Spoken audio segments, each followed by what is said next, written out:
So this is part 2 of swapping the engine on my 1964 Dodge.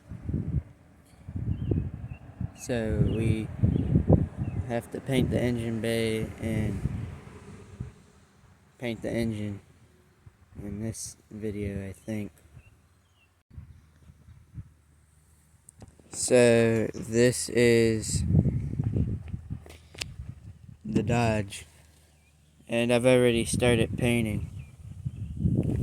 And we're only gonna do the fenders because I can't, there's still grease down there, so I can't paint down there. So we're just gonna do the fenders and the front core support. And I don't have paint for the engine right now, so I gotta wait for that to come in.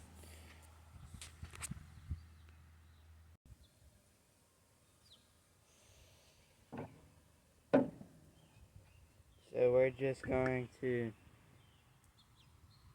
be painting the fenders and core support, like I said,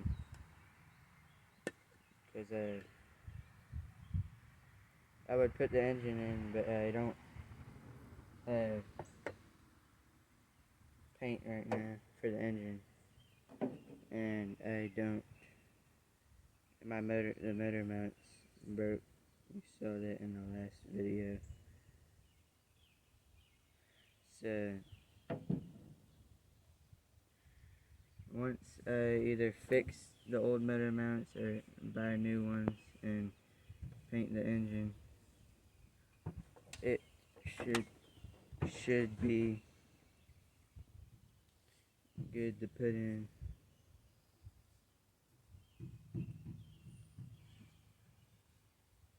And the brushing this on won't look as good as spraying it on, but it's a lot cheaper to do it this way, I found. And it's better than not doing it at all, because this will preserve it and stop it from rusting anymore.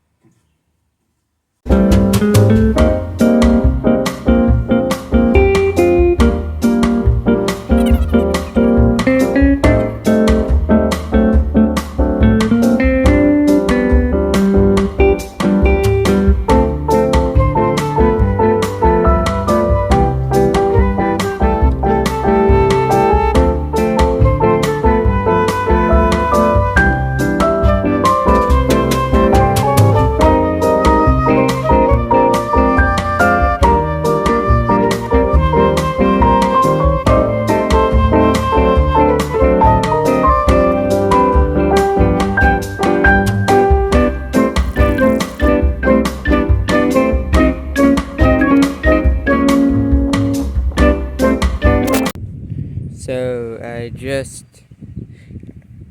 painted as much as I could with that can of paint. I think it's about a pint. I got a lot of it done with just that one can. Surprisingly, it's like 2 inches tall by 2 inches wide. So it's pretty. I got a good amount done. So this is just gonna be the end of this video, because I don't have anything else to do right now. I don't have any paint or any of the other parts yet. So, but this, you can kind of see it on camera, kind of like rectangle looking thing. That's the side of a tea container, because there's a rust hole behind it and was letting water in the side. So it's not too noticeable with paint over it. I know it's not fixed right, but the whole car isn't fixed right.